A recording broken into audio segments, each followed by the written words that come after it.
Қазақ тілі тапсырмаларын жеңіл әрі оңай түрде орындау үшін менің YouTube каналыма тіркеліп алыңыздар. Бірінші тапсырмадағы ой түрткі сұрақтарына жауап беретін болсақ, біріншісіне дәрумендердің 13 түрі бар екенін оқылым мәтінінен білдім. Олар А, Д, Е, К, Д, В3 және тағы басқалары. Екінші сұраққа дәрумендерге қажеттілікті қанағаттандыру үшін күнделікті жеміс-жидектер мен көкөністерді тұтынып пайдалы тағамдарды қолдануымыз керек. Үшінші сұраққа дәрумендердің адам ағзасы үшін пайдасы зор.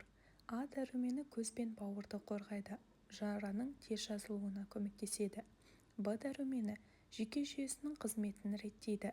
С дәрумені ағзаның жұқпалы ауруларға қарсылығын күшейтеді. Д дәрумені сүйекті қатайтады деп ой түрткі сұрақтарына жауап берулеріңізге болады.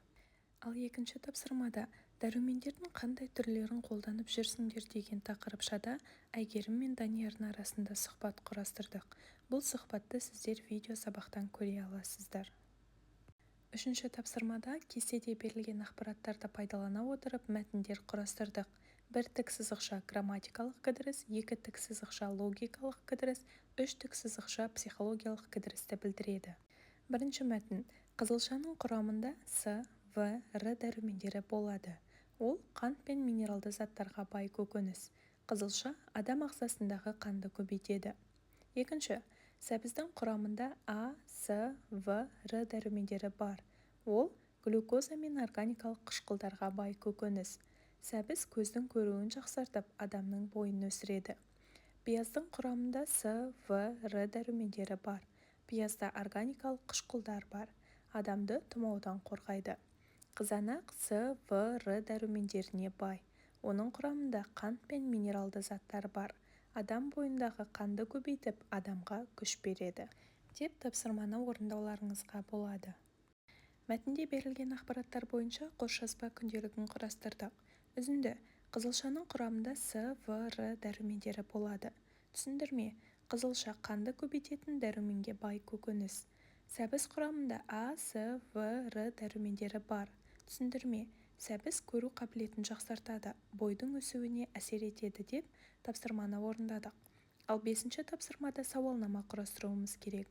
Сауалнама тақырыбын отбасының табиғи және препарат дәрумендерін қолдануы деп алдым. Мақсаты отбасы мүшелерінің дәрумендерді қолдану әдетін және көзқарасын анықтау. Бірінші сұрақта ең алдымен жасын сұраймыз. Одан кейін жынысын сұраймыз. Сіз күн сайын жеміс-жидек пен көкөніс тұтынасыз ба деп, осылайынан дәрумендер мен препараттарға байланысты 10 сұрақты құрастырамыз.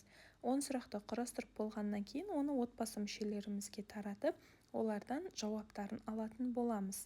Жауаптарды алғаннан кейін осы өзіңіздің жүргізген сауалнамаңыз бойынша нәтижені шығарасыздар. Нәтижені шығару қадамдарын мен сіздерге көрсетіп қойдым. Жауаптарды жинаңыздар, әр отбасы мүшесінің жауабын белгілеп алыңыздар. Мысалы 4 адам болса 4 парақ. Жиілікті санаңыздар. Әр сұрақ бойынша қанша адам қандай жауап таңдағанын есептейсіздер.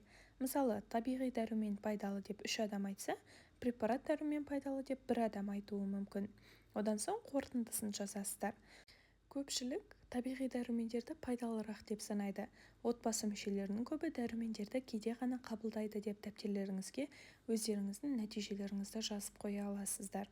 Ақпарат пайдалы болса, менің каналыма тіркеліп, лайк басып, комментарий жазып, каналымның дамуына өзіндік үлестеріңізді қосыңыздар. Назарларыңызға рахмет.